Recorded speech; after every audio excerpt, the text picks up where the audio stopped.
espacios tienen memoria. En 1910, en este edificio donde hoy se recaudan impuestos, funcionaba un majestuoso hotel. Aquí se alojaron los más renombrados intelectuales de esa época, que venían a celebrar el centenario de la patria. Argentina construía la historia oficial de su primer siglo, pero había alguien que intentaba desentrañar el pasado más remoto del territorio. Era el científico Florentino Ameghino, que en estos salones, con el cráneo de un animal prehistórico en sus manos, narraba lo que había sucedido millones de años antes. La naciente república escondía un tesoro bajo sus pies.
Verano en que se celebraba el centenario de la República, las playas de Miramar recibían a un aluvión de turistas.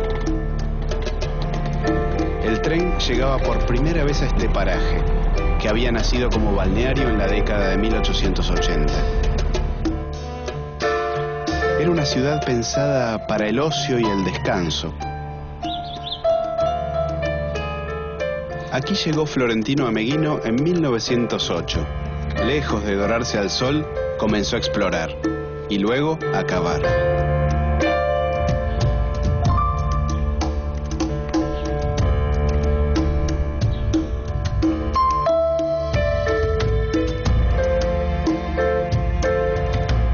Los estudios prehistóricos han sido tan descuidados hasta ahora en la América del Sur que podría decirse que aún están por empezar. Es tiempo ya que la antigüedad del género humano sobre la Tierra ocupe seriamente la atención de los investigadores sudamericanos, para que, despertando de su letargo, legiones de obreros remuevan los terrenos de las inmensas praderas de estos países.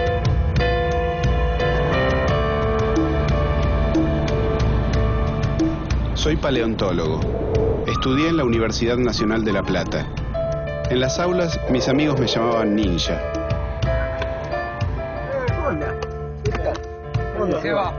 Así me conoce Eduardo Toni. Él fue mi profesor. Toni trabaja en los mismos yacimientos en los que Ameghino estuvo excavando un siglo atrás. Florentino encontró aquí un cráneo humano, al que dató como muy antiguo.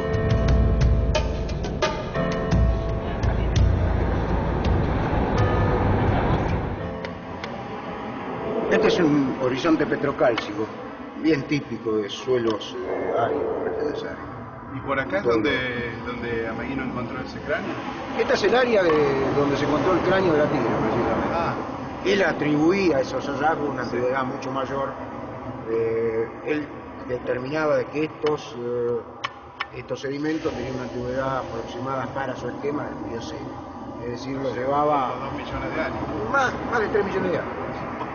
En realidad, sabemos ahora de que esos materiales son bastante recientes, corresponden todos obviamente a Homo sapiens, pero probablemente algunos de ellos estén en torno a los 10.000 años. No sé exactamente el material de la Tierra, pero hay materiales de acá cercanos, el de Necochea, por ejemplo, que han sido datados en torno a los 10.000 años.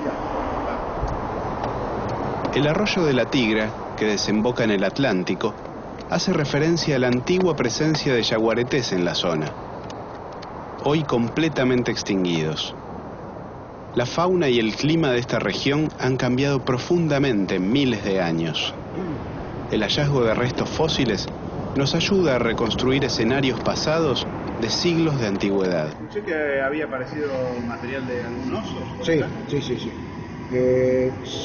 Se han encontrado restos de osos acá, en estos lugares, en esta área, y unos 10 kilómetros aquí hacia el sur apareció un cráneo completo, un material muy interesante. Muy bueno. Pero los osos son principalmente norteamericanos. Son de origen norteamericano.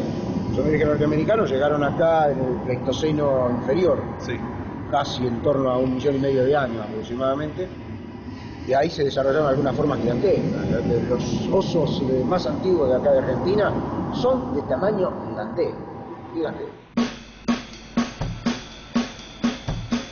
El estudio de las ciencias naturales nos permite comprender que la geografía es algo mutante. Millones de años atrás, durante el Plioceno, Norteamérica y Sudamérica se unieron a través del Istmo de Panamá. El acople de los continentes trajo grandes consecuencias. El clima se hizo más templado y se produjo un gran intercambio de fauna entre el norte y el sur. Ameghino fue uno de los primeros científicos en probar, a través del estudio de los fósiles encontrados, este fenómeno de migración de las especies animales. El intercambio es un proceso vivo. El último migrante fue el hombre, que llegó a la Pampa hace solo 13.000 años, mucho después de lo que pensaba Ameghino. Mi conocimiento de mamíferos de Sudamérica me permite afirmar de una manera perentoria que puedo determinar la edad relativa de un yacimiento de cualquier lote de fósiles.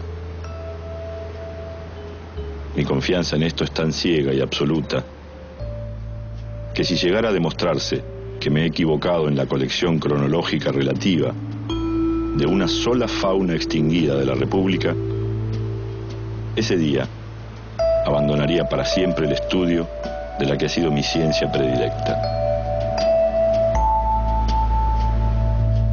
¿Se te ocurre a quién puedo ir a ver para que alguien que haya seguido un poco las ideas de Ameghino, o más bien que haya trabajado en lugares parecidos?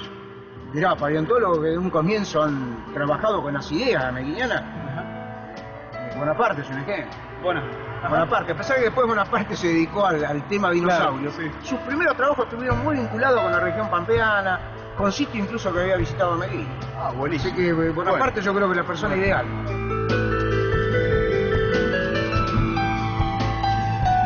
Los balnearios en invierno son ciudades detenidas en el tiempo, siempre a la espera del próximo verano. Hace un siglo, Ameghino se detuvo aquí en un viaje de exploración, pero él era esencialmente un hombre de biblioteca. Podrían contarse con los dedos de una mano las veces que él recorrió el territorio. Yo debo seguir en el camino si quiero comprenderlo.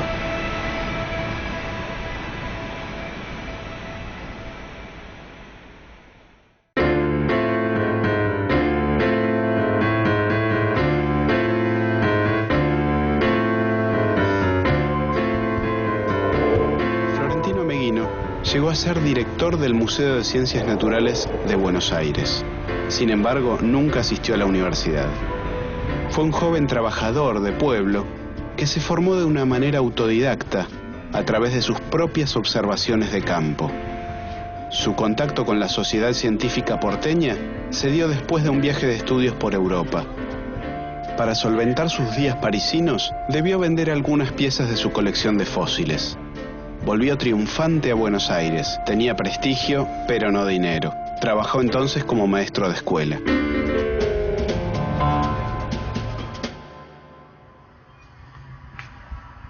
Buenas tardes. ¿No tendría algún libro escrito por Ameghino? Creo que sí. Sí. Permite que mire un tiquito.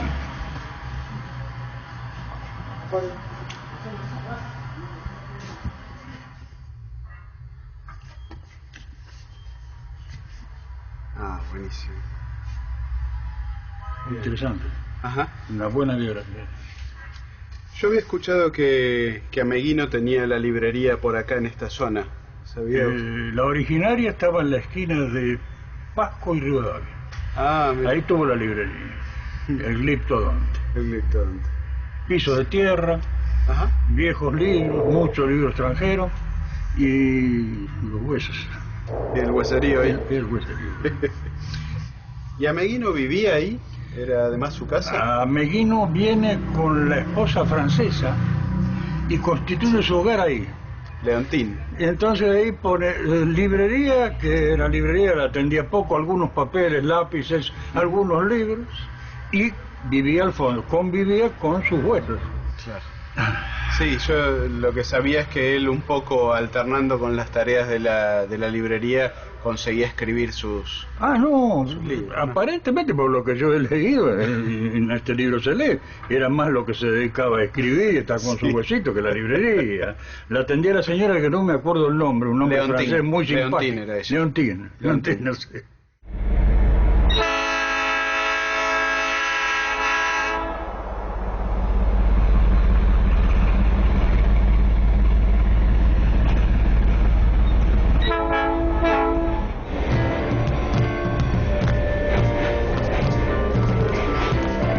Si no se trabaja, no se come.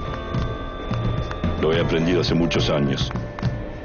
Ahora mismo, aunque tengo fama de sabio y renombre universal, no me queda más remedio que recorrer la ciudad 6 veces por día, cargado con el surtido de la librería, a fin de poder ganarme así la vida y no depender de nadie.